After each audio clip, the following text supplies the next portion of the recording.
Some of you may well recall that it was 1964 which saw the beginnings of the realization of a dream.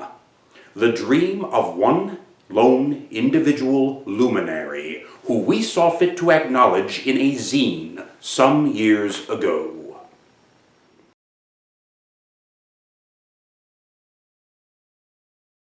Back in the 50s, it would have caused quite a commotion if a magazine were to have given a shout-out to Dr. King. Hence, to do so would have been rather punks. Later, in the 60s, all the way up to and beyond his death, to give a shout-out to Dr. King would have been even more controversial than previously, and as such, would have been really rather punks. Now, all these years later, between political correctness and the starkness of designating certain dates and months to honor specific ethnicities and cultures, thereby abstractly limiting said honors, when these historically, civically, and culturally celebrated luminaries, such as Dr. King, find themselves and the social advancements they nurtured recited to the verge of rehash, reiterated, regurgitated, postage stamped and pontificated, well, frankly, candidly, and sadly, despite their far-reaching, earth-shaking achievements, they become run into the ground past the point of passé and are rendered anything from demystified and unextraordinary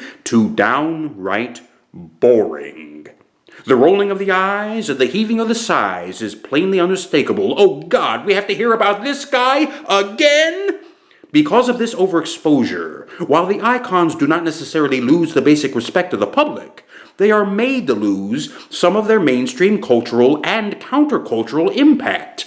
So, tragically, unthinkably, are their accomplishments.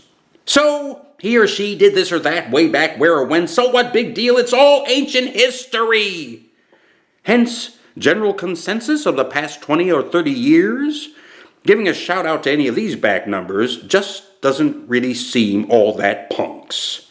Oh, but wait. When something becomes general consensus, conventional conformed, majority rules uncool, ain't that what made it punks in the first place?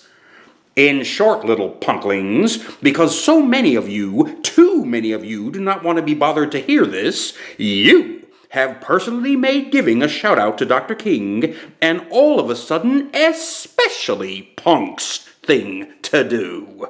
So, we do so now, not merely in anticipation of February's Black History Month, but for the rest of the year's red, white, yellow, blue, green, purple, and polka dot months too. And if you don't like it, well, go lead a protest march. It is therefore our hope that you will have joined us in saluting the Reverend Dr. Martin Luther King Jr., a man who was more than just some street